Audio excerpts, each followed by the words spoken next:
Welcome to the Grace Over Grit, the podcast where we celebrate women's journeys and empower each other to thrive in our personal life, career, and businesses. We're two women who are passionate about connection and with inspiring others in our communities.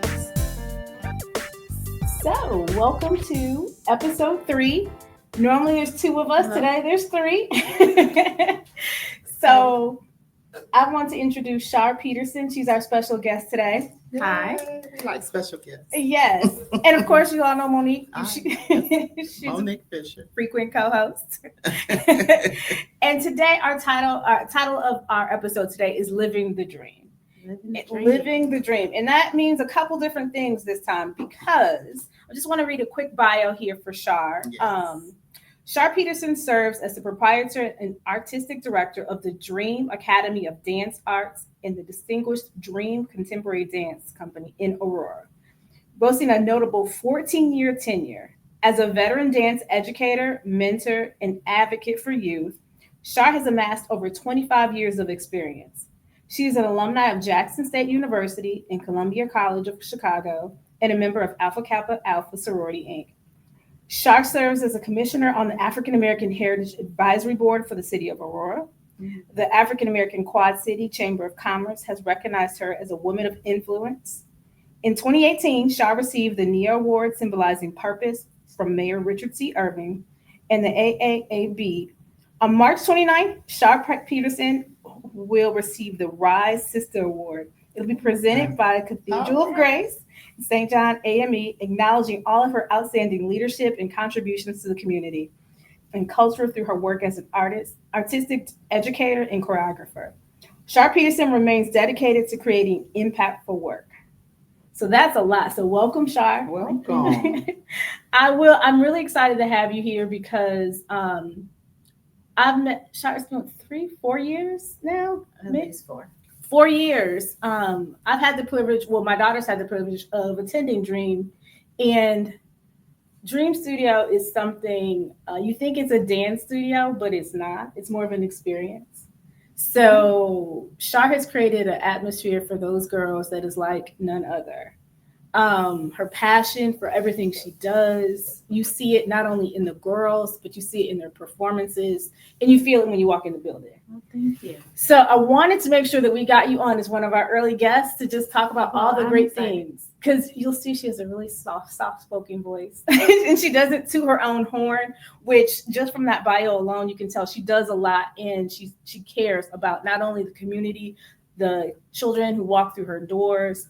She's making it a better place for everyone by the work that she's doing. So I wanted to make sure that we applauded your work and shared everything. Well, thank you. I appreciate that. And I'm excited to be here with you all and talk a little bit about myself and Dream. And I don't often get to do that. Thank you. Thank you. Yeah. So I'm gonna jump in first. Uh-huh. So what inspired you to start a dance academy?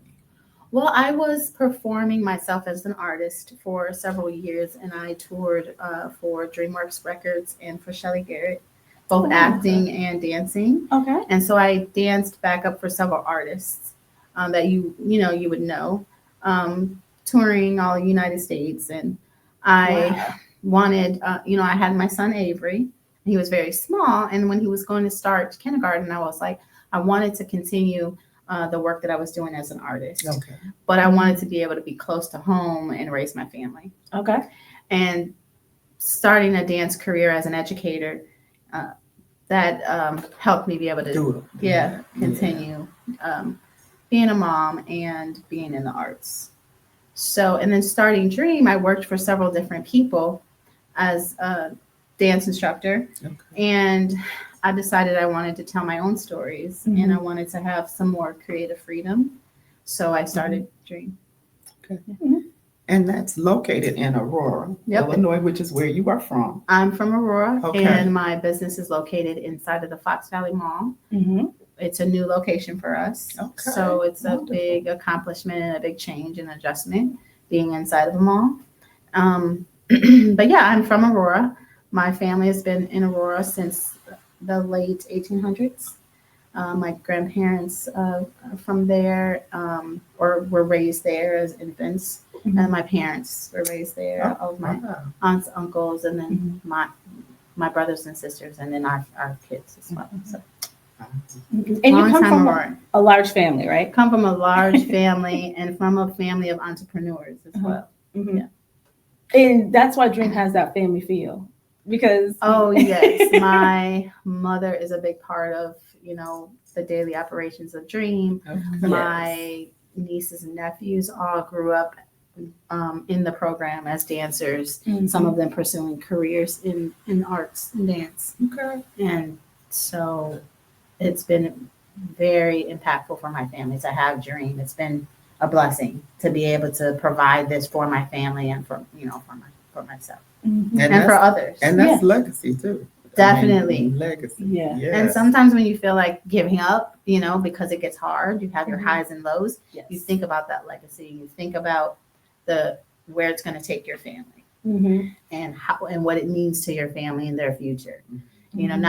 Not just if they want to dance, but if they want to become entrepreneurs and all the benefits that it provides. Even with the little ones, they're there and they play. Mm-hmm. They'll always remember that they were able to come to this space and have this space where they could, meet other kids and just play and have a big space. And their grandmother was there. Like, it just creates such a family environment and so many opportunities to have the kids in my family see what entrepreneurship looks like mm-hmm.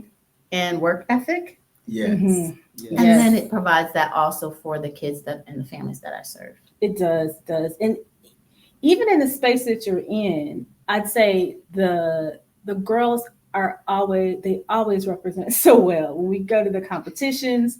So even them being able to see everything that you've done, from the little girls looking up to the older girls, it's nice to be able to see themselves in those spaces. Because when you go to those competitions, there's not too many other dance schools that look like us. Not at all. Yeah. Dance programs are very white-based. Mm-hmm. And when you get to be in a space like Dream, where we have a lot of color, mm-hmm. a lot of different nationalities, because even my program is predominantly African American, mm-hmm. and it's changed over time because it didn't start that way. But I think people are seeking out, programs where their kids can have leaders and mentors mm-hmm. that look like them, and they understand the importance of arts education in their lives and what that looks like. Mm-hmm. And so they've been seeking out, Dream mm-hmm. and people that look like me so that we can feed into their kids. But in addition to that, we have all different nationalities at Dream. We mm-hmm. have a Bollywood program, a Kathak program, a Bharatanatyam. We have Chinese classical dance. We have swing dance. Mm-hmm. We have Russian hip hop. So we have all of these different cultures that come together in the space. So they're all using the same space and connecting mm-hmm. with one another on a regular basis. But we get to celebrate each other's, not tolerate each other's culture, but celebrate each other's cultures mm-hmm. and really get to understand one another on a very human level. Yes. And I think that does something to their education as well. It really enhances the education of our students. Mm-hmm, mm-hmm. And it's more of, because those girls work hard. They work extremely hard. And I can be hard on them. As you should at times. But I am also very loving and fun. Yes. And some days they don't take me serious, but they always know when to. And they always know how to show up as professionals mm-hmm. and know what I expect. Mm-hmm. They're like, Char isn't going to like that. They know how to be professionals. That comes from their parents, but it also comes from their training and their discipline. Mm-hmm. Dance provides so much discipline, and they know how to pull it together and show up mm-hmm. professional, even down to the little ones. And I will say, even the relationships they have with each other, for the older girls to the younger girls, if they see each other getting out of line, and they have hold each other accountable. Very much so. It is a standard that everyone is set to, and they know that bar is high and what is expected of them. And I think that really comes from the work ethic that they see that I have. Mm-hmm. And then working with them, it just translates from the older ones to the little ones, that work ethic. And I think other studios, the teacher is always the one leading. Mm-hmm. The teacher is always the teacher mm-hmm. and the educator. But I think in Dream, the students, they hold each other accountable mm-hmm. and they're teaching each other and they're giving each other corrections. And I think at first it's kind of like, why is she telling me and not the teacher telling me? But I'm not dancing with you on stage. Right. So you have to be able to listen to each other, respect each other, and learn how to communicate to each other, because that's real world. Yeah. You know, that is very much so. Even down to the little ones. And I will tell you, I was at a tea at St. Grace Cathedral, St. John's Cathedral, and your dance troupe was dancing there. And I don't think you were able to attend. I was there. But you were there? Okay, but Kennedy came over and introduced me to some of the girls. Was like, this is Miss Monique, and I just felt so honored. I'm like, I know the dancers now. They were all so just gracious, just beautiful young women. Beautiful they young are. women. And I'm so proud of them. Yeah. And they're all doing such amazing work in the community too, and in their schools. You know, they're getting involved in clubs and activities. And one is the Miss Black Aurora. Oh, wow. And Kennedy is the president of her African American Student Union. Yes. Kyla has always been top of her class. I can say 101 amazing things about Kyla and her education and her drive for education. They are all doing just amazing things in the community. So that really helped. That really feels good. Because you want them to, of course, excel at dance, but at the end of the day, you want them to be excellent human beings. And I think your program and what you've poured into allows them to have that great combination of both, where they're able to have some high wins. And even when they don't win, they learn. Even when they don't win, they learn. And that's the thing about them. When they're on stage, they usually, there may be some disappointment, but the work that we do in the classroom and with each other allows them to really understand where their flaws are, where they need to improve. So they never walk away with, I was robbed. They walk away with, dang, I know I did this wrong and I need to improve on that. Or, you know, we understand the climate of dance, and this may not be what someone else likes. There's 3 judges this time. There'll be 3 different judges another time. And so they don't take it so hard. But there's so much that is to be said about the vulnerability and that it takes to get on stage by yourself as a soloist or in a group, and to have people judge you. Or to people see your vulnerability as a dancer. Like, this is your art and we're showing you. Like, you know, and people will applaud if they like it or not if they don't. Or you get a score that's someone else is judging you. But it creates such character and resilience in human beings. Term. Yes. So you can take the no's and figure out where you land after that and how to move your life forward after that. You know? You take your mistakes and you fuel that for the next success. And that's really what they're learning. Yeah, and those are principles that can be applied through so much. So it's nice that they're able to pick that up early on in life. How did you know, because you've been dancing, seems like forever. So how did you know, hey, I know that you were passionate and you were able to pursue your career. And I know it's not easy to be on both sides of it, because you are very, very driven. Yeah. And so you have both sides where you are the business and the arts. So how do you balance those? And that's a unique combination, because most people who are artistic are not very business oriented. Wow. So you are exceptional. How does that? That is the challenge. That is always the challenge for artists that are in business. That is the biggest challenge, the internal challenge. You have external challenges, but the internal challenge is trying to manage relationships and keep boundaries in relationships. Yes. Because you are so connected to these families and these kids, but then you are running a business too. And in order to sustain your business, you have to be, you know, financially, you still have to be the business head, the business owner, have your business mind on, but then you also you are involved in the art. That is your passion. Working with kids is your passion. So finding the balance has always been a challenge, and it's always better done when you have a good team, you know, finding the right team. And sometimes finding that team is a struggle, but once you do have the team, you're off and running. My business had a great team, and then it went through some changes to where it's like you're a one-man team. And then, you go through a space where you're trying to find that team again so that you can be authentically the artist. Right. And then you can have someone who thrives at building business, but you have to have personal relationships, which is me, and the education and that side of things. But then you also have to have the business relationship where, someone who's detached from that part of it. From the artistic part of it. So then you have good cop, bad cop. Yes. Like your job is to collect fees. Like I'm right.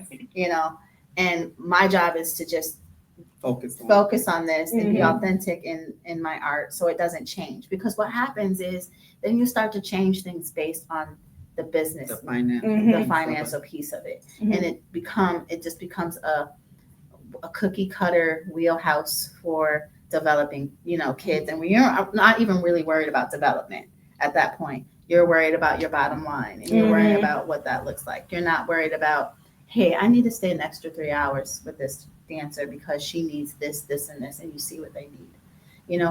You're worried about, hey, those 3 hours are private lessons and they cost $65, $70 each and pay up the front. You know what I mean? But that kid may not be able to afford that. But the work that you need to put in and you know what they need. So you got to be mindful of what the goal is. You have to find a balance. But when you have a good team, they can help you find that balance. And that's always been the challenge because it's a lot of work and it's a lot of hats that you have to wear. Yes, there is. And everything is so time sensitive. Yes. Because everything is, because it moves fast. There's, the competitions, the practices. And you start at what age, Adrienne? 3. Started at 3. So there's all the way to adults. Yes, all the way to adults. So one of the things that we talk about is grace. And I'm just thinking the amount of grace. How do you manage all of the different personalities? One, there's 2 sides of this. The personalities from the students and then the parent personalities, because I know that's not always roses. I think for me, when we're talking about just being able to be authentically an artist and relating to human beings, I'm an empath by nature, and understanding people comes easy to me. Okay. And it does mostly because of all the things that I learned through teaching children. Okay. I learn way more from them than they learn from me, honestly. So it's so rewarding for me personally. And you get to talk to a child on their level and understand all the things they don't know and all the ways they rely on you to interpret what they're feeling or what they're thinking, like, okay, this is what she needs if she's little. Or you see someone pouting and you go, well, what happened? They may not be able to articulate that at 3, but then you have to advocate for them. And then that just translates to each age. And then when you get to an adult and they're upset about something that they're not really articulating, and you go, okay, she's really saying this, and when you're dealing with people's kids, they're also always coming from a place of their passion. It's their child and their, emotion. And you have to understand, be understanding of that and find ways to communicate with parents and meet them at the level that they're on, because they don't understand dance. That's just dance to them. But when you really can connect with human beings and meet them where they're at, and I think that's something that I'm really good at doing. So that really isn't the most challenging part. I just feel like that is my purpose. And so I kind of live in that purpose all the time. And that's a lot of great. That's how you know this is your calling. That is. That I already know that's not. Like, ooh, I can't deal with all this attitude. Oh my God. I'd be like, y'all crazy. got to go. No. So that's great. But that's what we're talking about. Deal with kids that from different backgrounds, different home lives. Most of the time it's affluent, but even in those families, you have lots of pressure on kids. Right. So kids have now developed lots of anxiety and things, and you don't necessarily know without working with kids all the time or people what that looks like. Like, oh, she's got this attitude and I want to be responding to your attitude. Like, fix your attitude. This is not a place for that. But then you go, hold on, this is how she responds when she's anxious. Mm-hmm. So let me, figure out how to relate and reach someone who's struggling with with anxiety at this moment. Mm-hmm. So you have to wear so many hats as a dance teacher. Mm-hmm. It's not just about teaching 5, 6, 7, 8, No. steps. Right. And then you get to that. You get to that. You eventually get there. Yeah. But I think that's what's allowed you to sustain for so long, is that you don't look at it as this is just dance. Yeah. That it's really looking at the students as making sure that they are accountable, that they learn, that they feel loved, and they feel heard. So it's more than just dance, and they get to dance. You know what I mean? Then they get to dance. But it's also about those relationships and the things that you've created with them. How do most people find your studio or find you, would you say?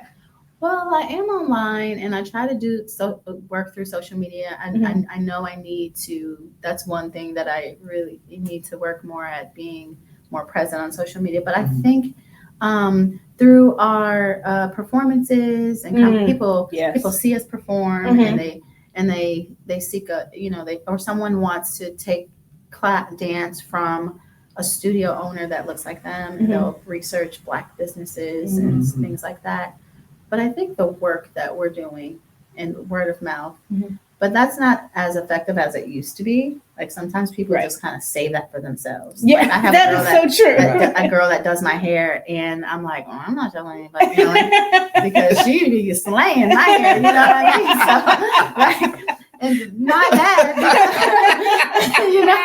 So it's kind of like you don't want to share. You don't want to share her, but. So word of mouth, it has its benefits, but some people at times they don't want to share. They want the best for their kids. Their kids, and they're like, well, I'm gonna want so to be coming. That's my daughter's number one.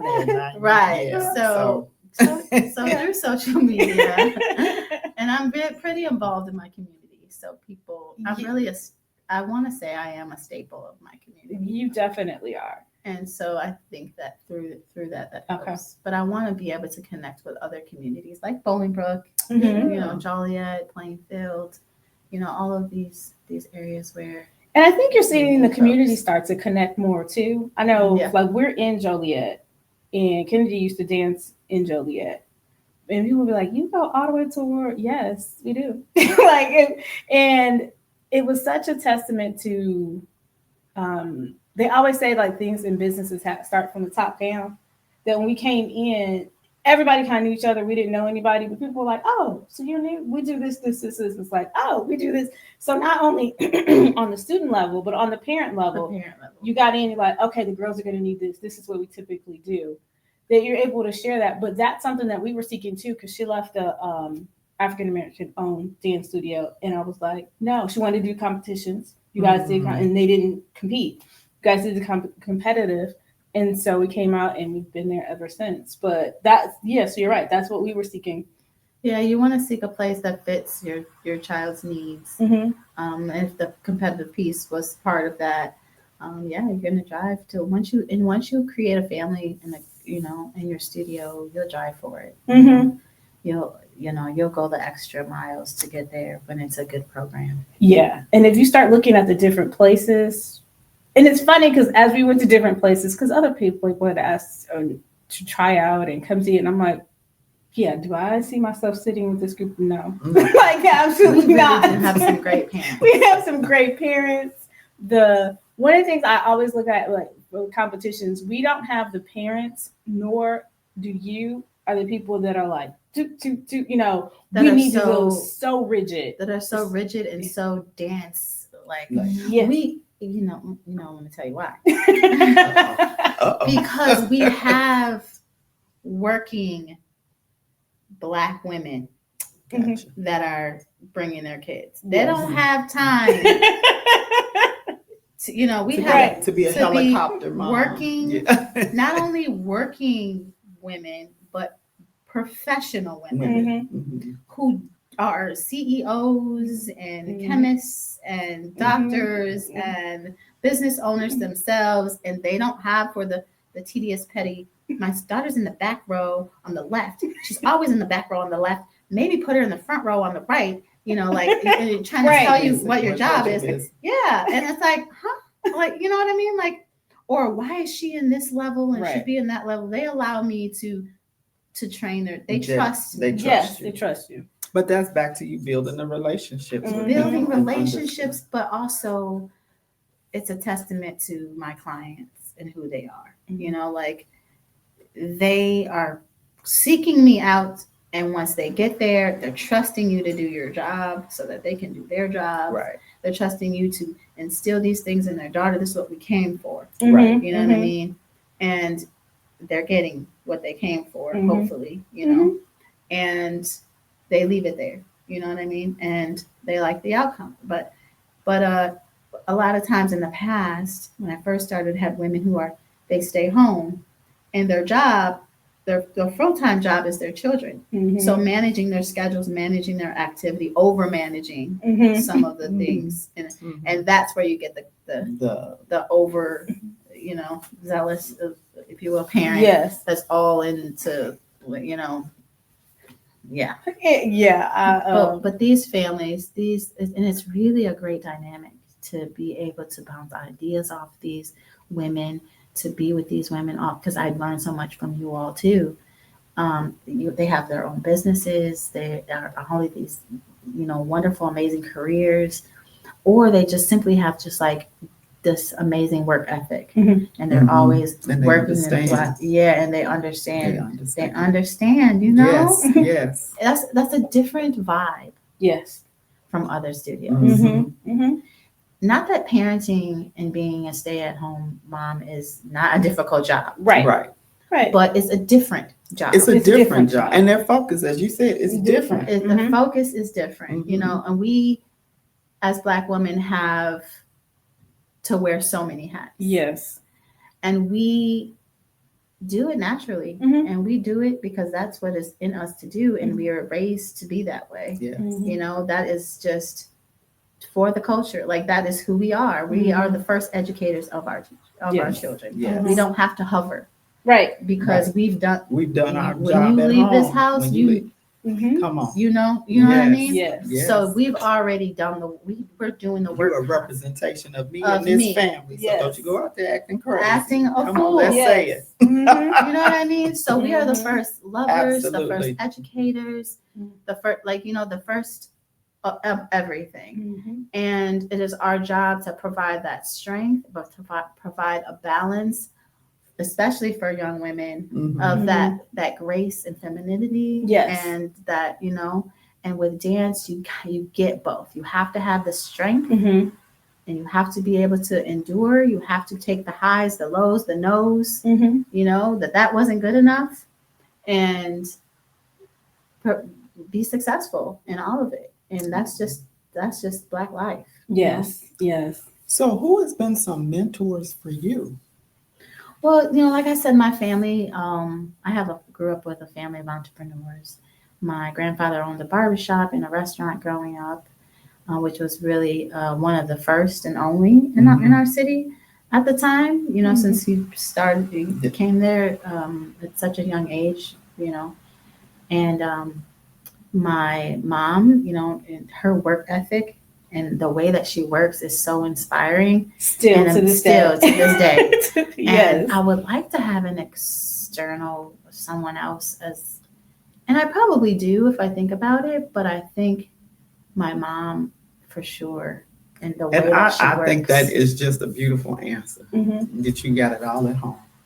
I get it all. Like from my brothers and their businesses. My sister has her own healthcare business. Like we've always been a family of entrepreneurs, but we've always also worked really hard in order to get to that point. It's not like, we're going to start a business tomorrow. No, we work, we save, you work, you earn. Yes. You've been on, with a company for so long and you say, hey, it's time for me to start my own thing. And then you have the courage and the support of a family to do that. And then that's just who my family is.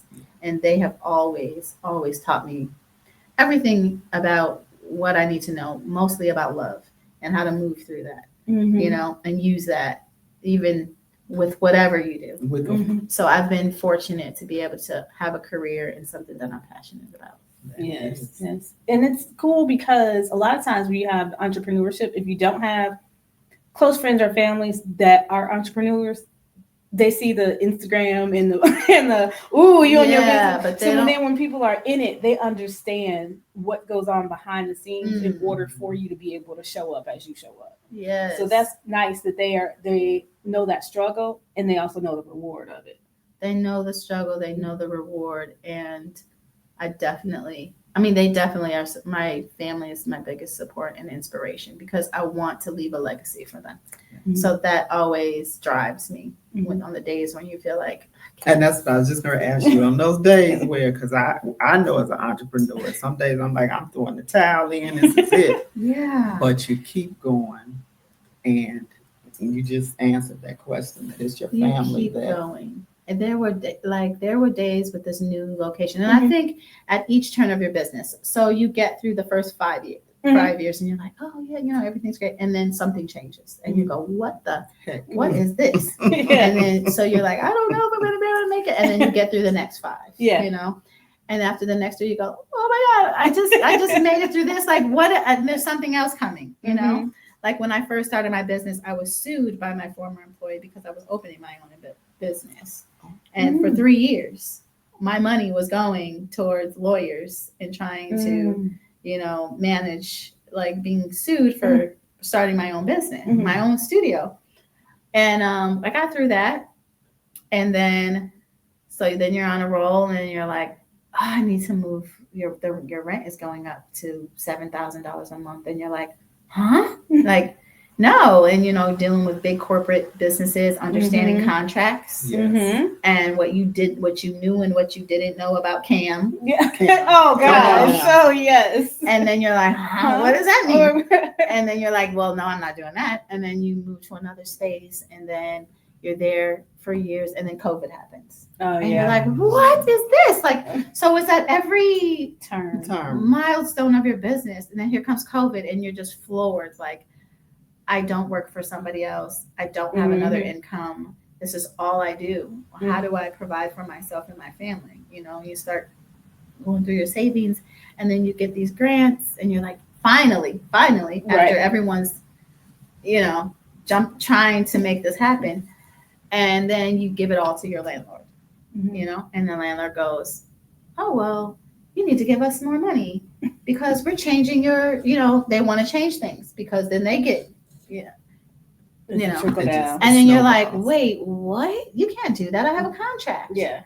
And now you understand contracts and how that works. Right. And you said, so no, we're not going to know how that works. That's not going to happen. Right. And then so I find the space in the mall. And so now I'm in the it's going to be a great space. So I go to a temporary space and have to build that out so that I can be there without losing my students while the other space is going to take time. And then it takes 1.5 years. And you're paying for 2 spaces. And you're like, what I'm giving this up. Like, I'm done. Like, I'm completely done. And then then you're in a new contract with the mall and you owe rent because you haven't opened.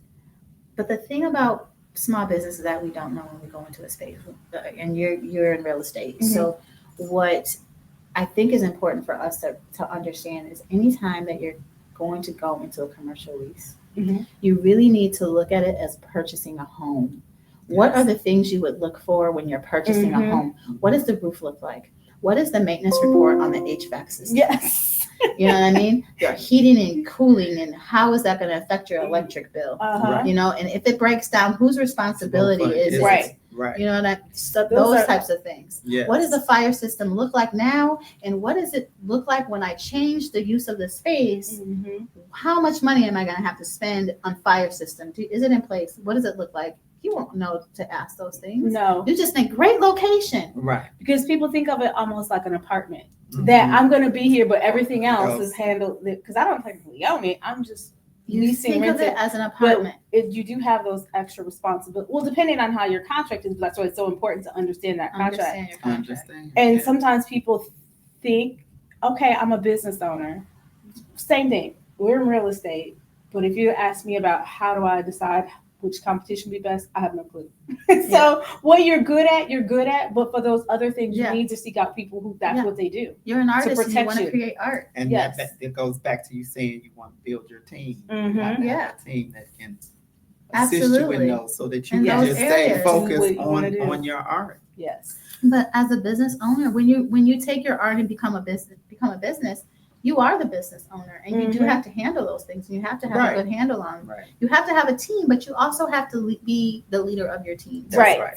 Yes. And I'm in there like laying floor and putting in doors and doing drywall, and I'm like this is a lot. And like I'm done. My mom's like, get yourself up. You better get all right, Mom. And I'm like, she calls me up. Are you ready to go? It's 6 a.m. We just got here at 3. The sun was coming out when we walked out. Like from the literally. You said this is what you wanted to do, and so she's we like, girl, I don't want to hear that. You better get yourself up, and we will be there. Okay, go ahead and sleep for 2 more hours. And I'm like, I don't want to do it. Like I'm done. I'm literally done. Like the physical work that I had to do. Like, so you need something built? Like, give me a call. All right, we may take you up on that. Give me a call. Like, so doing your due diligence when going into commercial lease is really important. It is. So those are the external things that and working with the city and that process can be the consistency. So those are some city problems that probably every city has, but I think sometimes in the city that I'm in, Aurora has to really get a handle on consistency in that area. Because you can lose your business in permit process or open for a short period of time and you run out of money. Right. And people are like, well, why are those businesses closing? Well, that's why. That really is why. You've seen it. You've seen it because you've used all your working capital, you used all your savings on your dream, and you open a short time and you have to rely on customers, but that takes time. That takes time. So you've gotten 3 months free rent, but it's taking you 8 months to open, and then you get in there, you need a new HVAC system, you get in there and you're like, oh no, you need plumbing that goes out to the street. Like, and you're like, what? To put in a kitchen? Like, I thought it was ready. Like they had the room that said kitchen. You know what I mean? But now you need a drain and a grease trap and a 3-compartment sink. And, you don't know these things that cost thousands of dollars that eat into that money. Yes. But you really have to figure out those things before. And sometimes you don't know the questions to ask. No, sometimes you don't. But you've got to look, like you said, your journey has been so amazing that I don't think you give yourself time to pause and just look. Like even now, just take the studio. It's a lot of hard work. But if you look at it, it is beautiful. And like you mentioned, all of the classes that you have going, all of the cultures and everything that's happening there. Yeah, it's a journey, and that's with anything. We were talking about this, is that sometimes we are in that journey and we get so focused on that we got to get to the finish. We don't let's just enjoy it. And then you had the nerve to go and start a non-for-profit. Yes. So tell us about that. Okay, so I started a non-for-profit I started a non-for-profit called the Color of Excellence Project. And that is a benefit to students, to young adults, and to youth and young adults. So it will be from age 7 to 22. Okay. For students who want to pursue the arts as a career. And this organization will fund some of the costs for their education in arts education, and also be advocates and mentors for them through their journey of becoming artists. So it's the Color of Excellence Project, and it's open to all students. So it's not just students of dreams. So it's if you are going to Columbia or you're going to any local dance studio of your choice, we will still support your journey through dance, through music, or performing arts, any performing arts. That is a wonderful thing. Yes, because it's going away in a lot of the schools. It's going away. People aren't pursuing it because, like you said, they don't know if they're going to be a scholarship or how they're going to be able to afford to. So that is well needed. Yeah. How can people support you? Well, you can support me by, first of all, you can go online to dreamcontemporarydance.com. And you'll be able to find some information there. Mhm. You can reach out to me, by email. You can by going to dreamcontemporarydance@gmail and sending us a quick email and letting us know you want to support. Yeah, Okay. And we will definitely add all of that. Yes, all of that will be in the link. In so the you can get in. link for you. Yeah. It has just been a pleasure talking to you. I know I talk a lot. No, No, this it has was been nice. good. I even learned some new things about you. So good. But this has been a really, it's been a good journey. Mhm. But being in business for yourself does have highs and lows. Yes. Right? Not relying on the income of, an employer Uh-huh. and that being Insurance. your own insurance. Look, Yes. we're entrepreneurs. Mhm. Yes. Yes. So there's so many things when you Mhm. want to start a business. And people look at business owners like, oh, well, you have a business. So, Right. well, that means I don't get paid every Friday. That's right. That means my employees get paid before me. That Mhm. means my, landlord gets paid, before I do.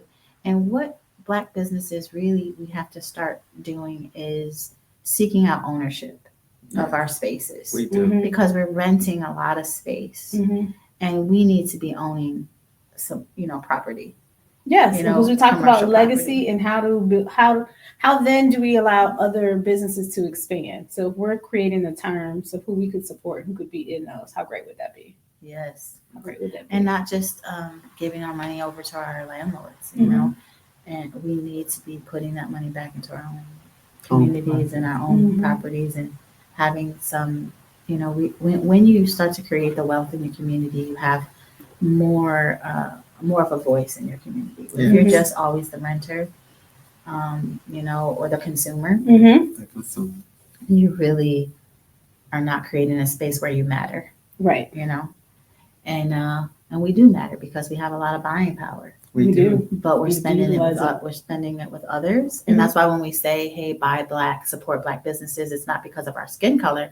It's because we want to be able to be equals, and we have good products, we have good services. Mhm. We need to support each other so that we can level out the playing field. Yes. Right. To some, And we don't always have those marketing dollars Right. to get our names out there Mhm. like other people do. And Like, so that's why absolutely. we do have to support each other and networking. Mhm. We have to support each other, and we want others to support Yes. us too. Yes. Because absolutely. we have a lot to offer, Mhm. and we want to be able to be appealing, and we are appealing to everyone. Yes. Mhm. I mean, they definitely feed off of our culture, Mhm. and in so many ways. Mhm.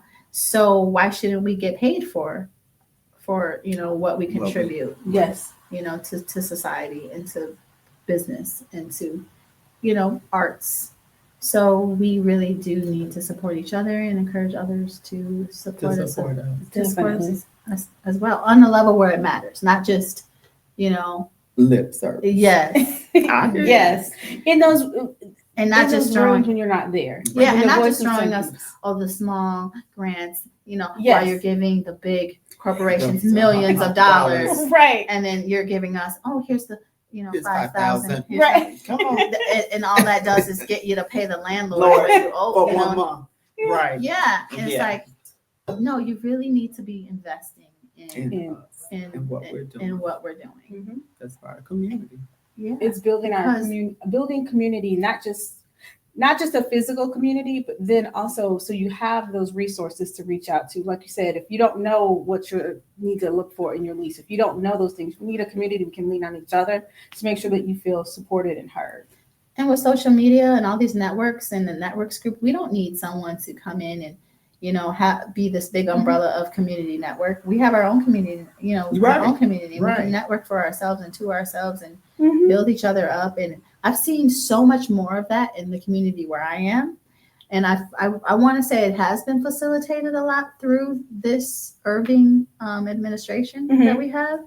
And I would like to see that continue. And I think we're taking ownership of that, as the Black community and doing more of that. Mhm. And I like to see that outreach to other communities like Yeah. Bowling, Joliet, right. We have to connect Yes. more.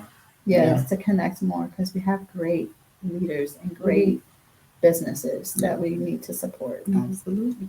You can find us at Grace Over Grit and Growth. You can on Facebook, Instagram, and YouTube. So make sure you go and subscribe. Where can we find you, Char? You can find me on dreamcontemporarydance.company.com. Okay. Well, thanks so much for tuning in. We'll have another guest next week, so you'll have to tune in and check out our YouTube page to get a clue as to who it's going to be. All right. See you next Yeah. time. Take care. Bye-bye. Wonderful.